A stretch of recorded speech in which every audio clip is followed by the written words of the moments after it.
I had a life-changing event where I was in the hospital and I could have died. And while I was with nothing but a hospital gown and hospital socks, no material things whatsoever, and it was just me and my thoughts, and I said, this can't be it. If my life ended today, I just felt like You are still eager for more. there has to be more. Well, even if that had been your croaking moment, there still would be more.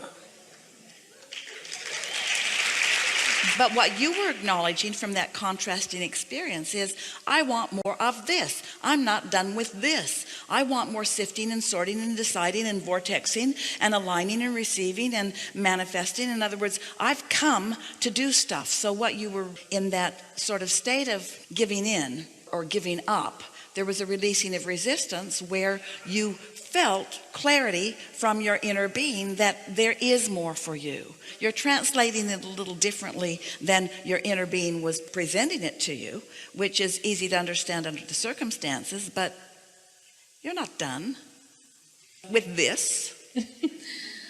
So here lays the problem. I have a job that I've been on for 19 years, but it's that feeling in my soul that I know that I'm supposed to be doing more. And I ask myself, why are you settling? But I don't know what to do.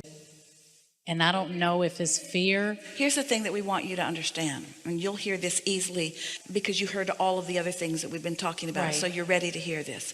So while you've been doing that, you haven't been settling. You've been defining and clarifying and asking, and you've filled your vortex full of improvements. The settling, the reason you're using that word is because you've been thinking rather than receiving.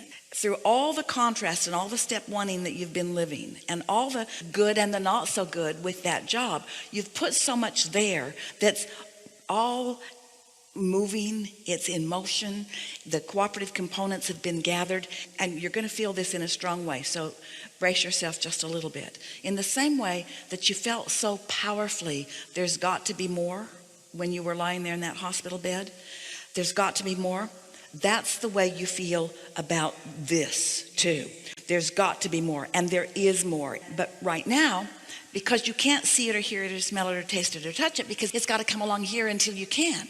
So you've got to be willing to start with the subtle clues. See, this is what happens with so many people who are beginning to get the idea of all of this and beginning to receive, is that in the beginning, when you're first right up against this receiving mode and those first thoughts are coming, they're subtle.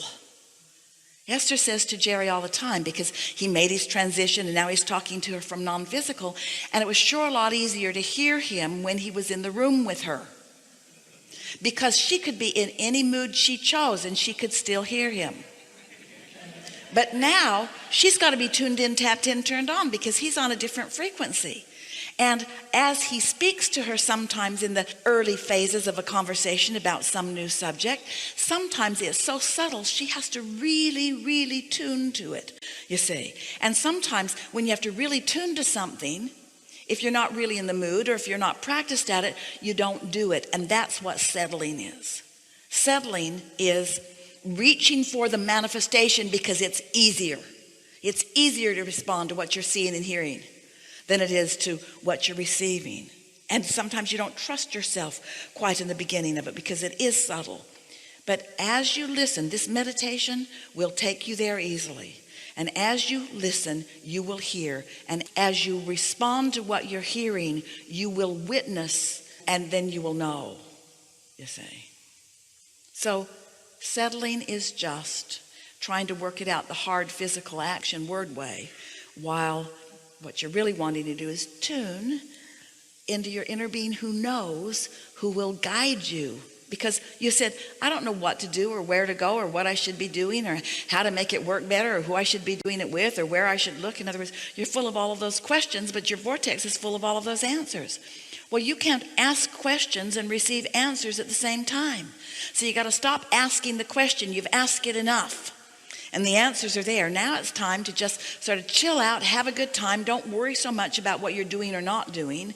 You're not on the brink of croaking. That's one of the things that you took away from that your inner being is not at all offering to you. It kind of gave you a feeling of a shortness of time, and there isn't that. Or it gave you a feeling that you ought to be doing something more important, and there isn't any of that. It's just your vortex is calling you. And when you don't go, you don't feel so good. That's all. We agree with you. That time that you've spent there has been time enough to create all kinds of wonderful things. But we don't agree with you that you've settled, because if you had settled, you'd be happy in that job still. In other words, you're not settled, you're unsettled. You're not settled, you're unsettled. Unsettled is a good thing. It means you're still asking. So tune into that and watch. We've been saying to audiences for a while, since we've been emphasizing meditation, pleading with you, really encouraging meditation and talking a lot about the receptive mode and getting ready to be ready to be ready to be ready. We've been saying to you that so far this is just words maybe. And until you actually sit and meditate and sit and meditate and sit and meditate Monday, Tuesday, Wednesday, Thursday, and know that you got detached and know that you actually accomplished that feeling of detachment, what we would do if we were standing in your physical shoes or sitting in your physical chairs, we would focus upon something in the room. Esther has a little clock that ticks. She likes the sound of that. Or you can listen to a dripping faucet or anything. The air conditioner is usually making a nice consistent sound, but just find some sound. Let's listen in this room. Is there a sound?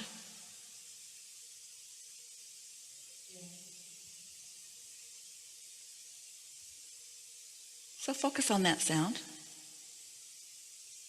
So as you focus on that sound, and your mind will want to wander, but don't let it. Just make that sound important. Just focus on that sound. And as you do that for a minute or two or three or four or five or 10, what will happen is your mind will just settle down, because that thought is not a very big thought. And you can't think about the bills you have to pay and listen to that at the same time. You can't think about anything you're worried about at the same time. Focus on that. And it will take you to this place of quiet, inactivity really. And for every minute that you spend in that deactivating those thoughts because you're focused upon something else, your vibration will rise until even maybe on the first attempt, you'll tune in to the vibration of your source. Now, when you do that, often what happens is your inner being will offer some really soft intention to you, which may result in what feels to you like involuntary movement. You may find yourself just feeling like you want to sort of flow with it. It might be in your thumb or your hands or your shoulder. Often, if you're relaxed with your head, you'll just feel yourself just sort of moving for no reason, and don't think about it. Just enjoy the movement. Esther felt like she was flying when she first experienced that. And then when your timer goes off, set a timer for 20 minutes so that you don't get carried away with this. But usually once you have connected in that way, and it might take you a week to do it, 15 minutes a day, not a week of meditation, 15 minutes a day for a week. It might take you a few days to do it, but a thought will occur to you, and it will be a good feeling thought. Sometimes Esther will receive a thought like, I think I'll move some furniture around. Then she laughs. Oh, I thought I would be thinking more about world peace or something important. A thought will come, a good feeling thought will come. And as you notice these good feeling thoughts coming, when you consciously connect that you received the thought, then you're off and running. And then don't try to think thoughts. Listen. Get into listening mode, but you're not listening with your ears. You're listening in the receptive mode. You're listening for thoughts or impulses. that the more you do that, what you'll begin to notice is that you don't need to be coming out of meditation to do that. You're doing it all the time anyway. When you change lanes in traffic, or when you get an impulse to stop and do something, or impulse to call someone, in other words, you've been in the receiving mode much more than you know. We're just encouraging you to do it on purpose, because when you do it on purpose and then you make the correlation between your quieted mind and the receptive mode and the thoughts that are flowing, then you understand, and then these things that you heard us say today will be meaningful to you. So far they're just words, but when you allow them to happen to you and you receive the personal clarity and benefit and good feeling of them, then there will be no limits for you. And for a while, so many things will start unfolding for you, because you've got a vortex full of things that have been wanting to get out. A vortex full of things that are ripe and ready for you to be ready for them. Ready for you to be ready, ready for you to be ready, ready for you to be ready.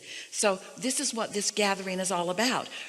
You getting ready. Ready for what? Ready to receive. You getting ready. Ready for what? You to receive. Receive what? Receive what you've been asking for. You to get ready. Ready for what? Ready to receive. Ready to receive what? What's in your vortex?